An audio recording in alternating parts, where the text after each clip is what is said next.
muchas gracias por entrar a Sala 13 con nosotros. Yo tuve oportunidad de ver tu documental. Y bueno, primero, felicidades, supe que hoy justo acaban de recibir un reconocimiento en el Doc de New York, ¿no? ¿Qué tal? No, bueno, muy emocionada. Yo vengo de allá, o sea, tuve la posibilidad de ir y fue un festival muy lindo, con una gran recepción, una muy bella recepción, con la posibilidad de hablar de la película más, así justo como en un panel sobre la poética de la imagen. Entonces, bueno, muy agradecida pues, con este reconocimiento. Perfecto. Pues, Tania, para irnos rapidísimo, hay muchas cosas que hablar de este documental, justamente de que me hablas de la poética, justamente de la construcción narrativa, pues no es un documental convencional, ¿no? Y pues lo primero que me gustaría saber es cómo retomaste la historia para decir, bueno, vamos a hacer un documental de esto y nos vamos a dirigir con estos personajes, ¿no? Porque también está la delgada línea en la que vemos, pues, como te digo, no un documental tradicional, sino pues vemos también, pues sí, una historia, una construcción totalmente narrativa con este personaje Trini, ¿no? Y las personas que están alrededor de esta comunidad Zoque. Entonces, ¿cómo fue que te acercaste a ellos y retomaste esa historia? Bueno, a Esquipulas Guayabal la conocimos por Román Díaz Gómez, que es el otro de los personajes principales. Román y Trinidad son personas muy importantes también en la construcción del guión y de la forma de hacer, ¿no? Por un lado, porque Román impulsó toda esta parte de la memoria y de la excavación, y por el otro lado, Trinidad, que nos abrió el mundo a la cosmogonía Zoque desde la poética, ¿no?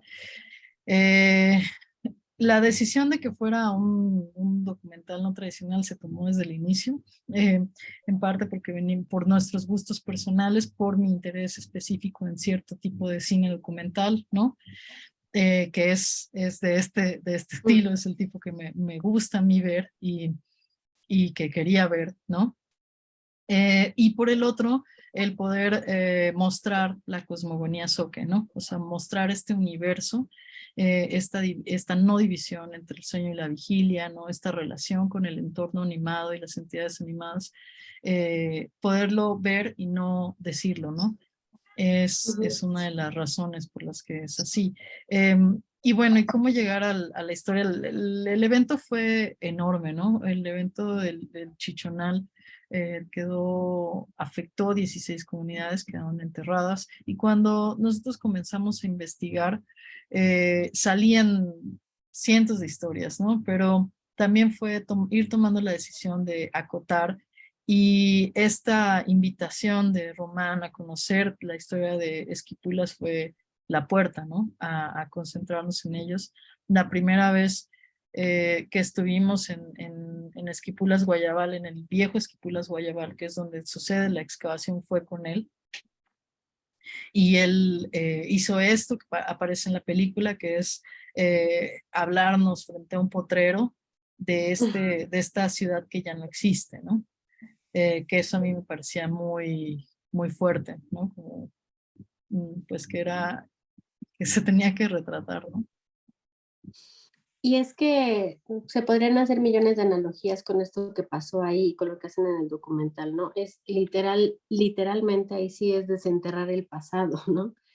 Y me parece que mucho tiene de importante este documental por justo el valor que tiene el desenterrar el pasado y el reconocer también lo que ocurre en la historia, las personas que quedaron detrás, que eso, y las personas que quedaron en este caso debajo, ¿no? Que me parece una analogía también muy, muy bonita alrededor de este pueblo Zoque.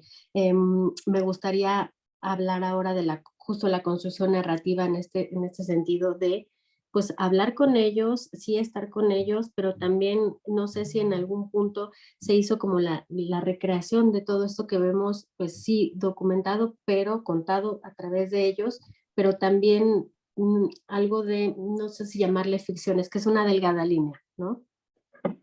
Eh, bueno, o sea, son testimonios encubiertos, ¿no? Esto es que se daba la situación, pero sus diálogos son sus diálogos. Ujú, no hay diálogos impuestos, ¿no?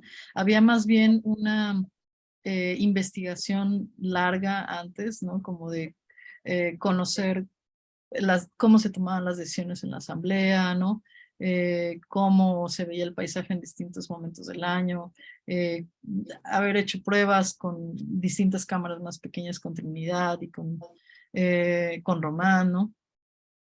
Entonces, no es que, eh, digamos que nosotros poníamos la situación, pero todo sucedía pues documentalmente, ¿no? O ujú. sea, Sí, sí, sí. es Tania, como, sí, es una delgada línea, pero tiene que ver más en la forma que en lo que tiene de fondo, ¿no? O sea, más en claro. qué creemos que, cómo creemos que se tiene que ver un documental para que sea documental, ¿no? Ujú. Sí, justamente era mi punto, lo de esta parte de la forma. Y en esta parte de la forma, pues también está esa línea muy delgada entre lo poético, lo artístico. Tu trabajo y tu trabajo anterior ha sido como muy relacionado a obras artísticas, me refiero que tienen que ver también con cuestiones que vemos en los museos, ¿no? Y hay muchos documentales que se están yendo también hasta ese lado, ¿no? En la cuestión de las imágenes que vemos, pues una sutileza de la toma de imágenes impresionante, que pueden ser por sí solas obras de arte, ¿no? Las propias imágenes y apoyadas también con la cuestión de la música, que también me parece imponente e importante destacar. Entonces, háblame un poquito, justo tú que escribiste el guión de esta película, el guión de este documental, cómo entretejer todos estos elementos para dar origen a Noche Blanca. Bueno, sí, la parte del bagaje como artistas visuales es muy importante, ¿no? Porque sí hay un interés muy específico como decías, en la imagen y en el sonido, ¿no?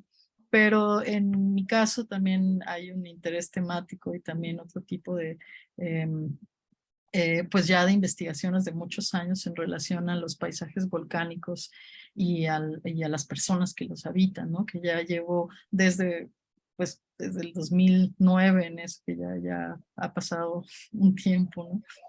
Em, entonces, bueno, eh, eh, para mí era muy importante que este bagaje, desde donde venimos, ¿no? Desde las artes visuales, pudiera aportar y, por ejemplo, decidir darle, este, que el punto central fue la excavación, era pensar en una gran acción, ¿no? Como performática. Es como, ok, vamos a hacer esto que ellos querían hacer desde hace muchos años, o sea, desde el 85 ellos querían excavar, pero siempre había otras cosas que hacer. Entonces vamos a darle el tiempo a esto. Excavar, no sabemos qué va a pasar, ¿no? Podemos irle dando ahí como, ¿no? Como irle dando un poco de dirección y de forma, pero realmente no sabemos qué va a suceder. Pero lo que sí va a pasar es que es un gran detonante, es como una gran acción, ¿no? Y es un proceso que se fue desenvolviendo, ¿no? Entonces creo que esas son cosas que nos iba dando la parte de las artes visuales, ¿no? El haber tomado la decisión, por ejemplo, de que el músico, el compositor nos acompañara ante la filmación y él mismo grabara directo en el volcán, que estuviera haciendo pruebas allí que se utilizaran para la música y para el diseño sonoro, bueno, también era un extra, ¿no? O sea, era algo que pensábamos mucho, o sea, cómo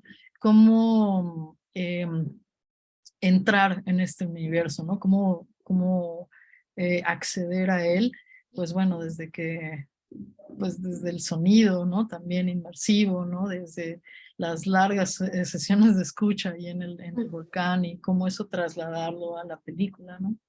Ujú. Finalmente, Tania, está esta cuestión que te decía de reconocer y la trascendencia que tiene un documento como este. O sea, estamos hablando aquí no solamente de una cosmogonía, sino también de un suceso, pues, trágico que tocó muy profundamente a toda una comunidad y a los descendientes en esa comunidad, ¿no? ¿Qué nos está diciendo esto sobre, pues también nuestras raíces, no solamente al pueblo zoque, sino también como mexicanos y las personas que lo ven en el extranjero, como fue el caso de lo que ocurrió en Nueva York? Y al mismo tiempo, pues al ver las personas, porque sé que han llevado el documental a la comunidad, y a las comunidades de allá al verse reflejadas, que es también parte importante del trabajo que se hace en el cine, ¿no? El reconocernos y el vernos ahí. Sí, bueno, yo creo que tiene algo más universal, ¿no? Que es pensar en cómo nos relacionamos con nuestro entorno, ¿no? Con la tierra, con el origen, ¿no? Y con nuestra propia memoria, ¿no? Independientemente del suceso tan particular como lo puede ser esta erupción, ¿no? Pero justo hablando de esto de la tragedia, o sea, la tragedia fue muy grande y es muy dolorosa hasta la fecha, ¿no? Pero algo Ujú, que también la película muestra porque sucedió es que fue una conciliación, ¿no? O sea, ellos también están asumiendo, ¿no? Este nuevo, pues, pues sí, conciliación con el volcán y con la tierra que los desterró, ¿no? Y que les cambió la vida por completo. Em, y bueno, ¿cómo ha sido la recepción por ejemplo, allá en la zona Soque? Es un poco lo que dices, ¿no? Ver por primera vez una película en pantalla grande en su lengua materna, ¿no? Eh, o sea, pues sí, verse por primera vez en pantalla grande, pero también en otras comunidades indígenas que no son zoques. Y esa recepción me ha parecido muy interesante, porque hay una identificación a pesar de que em, pues no sea la misma lengua o no sean las mismas costumbres, ¿no? Pero una identificación sobre el origen y sobre la identidad indígena que es muy interesante cada vez que se presenta pues en otras comunidades no soques, ¿no? También indígenas. ujú. Pues mucho que apreciar ahora va a tener el estreno ya esta película el 24 de noviembre, ¿no? Que también el hecho de que se estrene un documental, pues es de celebrarse. Sí, sí, la verdad es que ha sido un muy bello camino de mucho agradecimiento y sí, de celebración, porque es increíble que llegue a salas y que se pueda seguir viendo una historia que está tan cerca y tan lejos de todos nosotros, ¿no? Muy bien. Pues Tania, mucho gusto y muchas gracias por compartirnos sobre este trabajo del documental y bueno, pues esperamos que mucha gente, más gente vea esta historia de Pobotsu.